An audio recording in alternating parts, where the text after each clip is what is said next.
So our step 2 is convincing decision makers that robotics and big data help cities become more resilient against the challenge brought by the 21st century fast and efficiently. So we use this technology mainly for mapping high potential risk areas. And you can see here a poverty-stricken community in 2011, January 2011. And unfortunately, in this place, a close friend of mine and his family, unfortunately, were killed by landslides here in this region. In this picture, you can see the three-dimensional map. I have a cool video of this neighborhood here in Brazil, but unfortunately, I cannot show you here because the software is slow, unfortunately. But you can see here that using this technique of photogrammetry and computer vision, we can reconstruct an entire neighborhood. It is important to say because we can reconstruct it in just 24 hours, which is amazing and disruptive technology, because conventional topographic maps only can map this in about 2 weeks or 3 weeks, and we can do it in just 24 hours, which is really disruptive. In this picture, you can see our auto mosaic, so we can plan and we can identify some risk areas, reds. You can see here the red spots were landslides in the past, and it's a problem for planning emergency alert system. And also we can look for Aedes aegypti hotspots. It's usually related to garbage that you can see here from the images. We can identify this efficiently, fast, and low cost. So UAVs, that's really, they are disruptive technology. So I live in a city in Brazil which is called Nova Friburgo. It's a city founded by a Swiss immigration in the 18th century. So we have this close relation with Switzerland. And now we are using this close relation with Switzerland to bring technology to Brazil, because Switzerland has one of the best startups in the world. Switzerland has SenseFly and also Pix4D. So we are joining these groups here in Brazil using the consulate of Switzerland in Brazil and also a SwissNex, which is related to the consulate. So that's our connection. We have here the SwissNex, which is doing our connections between Switzerland and Brazil. We are contacting the humanitarian organization FSD, the startup SenseFly, Pix4D. The SwissNex is working to connect the International Red Cross and also the CARE humanitarian organization to our project here in Brazil. That's our professional advisor, our professional coach who is from Canada. And our project, our goal is to be self-sustainable, selling corporate social responsibility for entrepreneurs here in Brazil, and also commercial applications in agriculture and topography. And our goal is do it in about 2018, just 1 year, because we have a ceremony here next year in Brazil, in my hometown, which is the Nova Friburgo 200th anniversary. So that's our meeting with the consulate, the Council of Switzerland in Brazil, and the SwissNex, and we are doing amazing connections. And one of our goals here in this presentation is strengthen our connection with We Robotics. So in the future, our goal is to have a flying lab here in Brazil. So that's a project involving Switzerland and Brazil. They are connecting Atlantic Solar, which is a startup in Switzerland, the ETH Zurich, the famous university in Switzerland, and the goal is to map the Amazon rainforest using a solar UAV, which is an amazing application. So that's the work of SwissNex. They connect the points.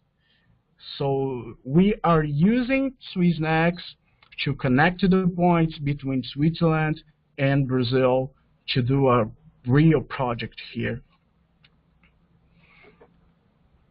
That was our second step, convincing decision makers that UAVs are important, they are low cost, they are efficient, and it's smarter. Using this technology is smarter than using traditional technology. So that is our meeting with the mayor of our hometown and with the secretary of urban planning. We strongly believe that urban planning is the key point to change our reality here in Brazil. So go, use UAVs to find the best place to plant 2,000 native trees in the Mata Atlântica rainforest. So we are using drones here in Brazil for everything, for natural disaster, for environmental applications, even for tourism applications. It has many, many applications here in Brazil. So that is it. Thank you so much for your time. I think it's 18 minutes. Please join us. We have a website. Please visit our website, www.angeldrones.com.br. Join us on our Facebook, facebook.com/angeldronesbr, and also our Twitter, twitter.com/angeldronesbr. Okay? Great. Thank you, Wallace. It was a very, very interesting presentation. Thank you. So we will have a Q&A session at the end, at the very end of this webinar. But right now we're going to move on to our next speaker. So our next speaker is Peter Kohler, founder of the Plastic Tide, a revolutionary scientific survey to map plastic pollution using new drone technology. Peter will give an overview of the work he has been doing, collecting data around the UK coast and allowing volunteers to tag the imagery online. All right, Peter? Hello, everyone. I'm Peter Kohler. I'm the founder of the Plastic Tide, and I've got with me here our drone pilot Ellie Mackay. Thanks everyone for joining us. Apologies if the connection's a bit bad. We've just finished a drone survey in Beach Clean on the Norfolk coast in England. We're on our way back to London.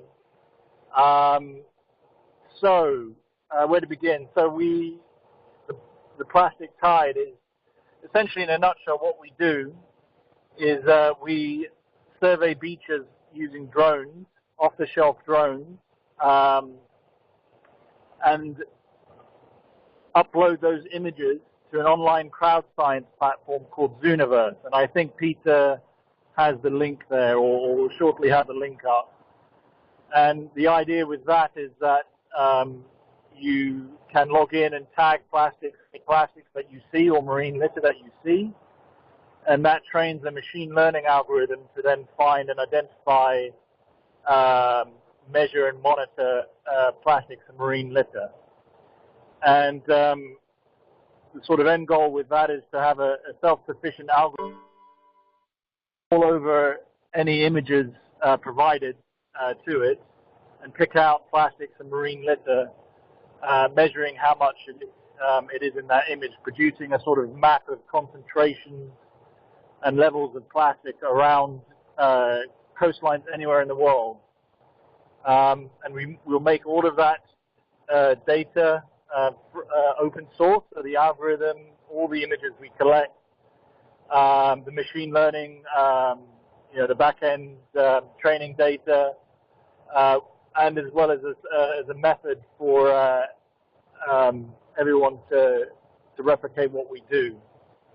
And we'll make that globally available and open to anyone to use. And we're using off-the-shelf sort of drone technology, a DJI Phantom 4 with the DJI app at the moment, just to fly low enough to capture the resolution that we need. And Ellie's doing that. I might, and before we go on to that, I'll just cover the second part, and that's the beach cleaning.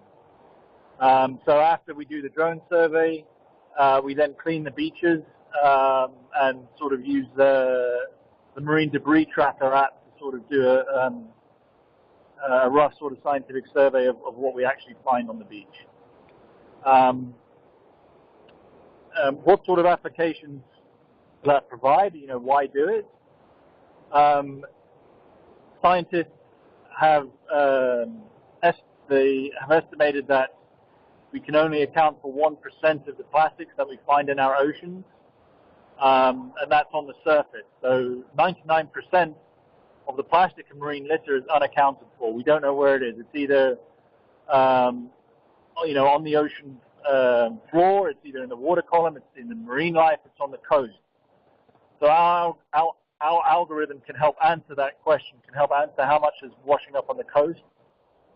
So just to continue on that, so we know the algorithm can help us understand how much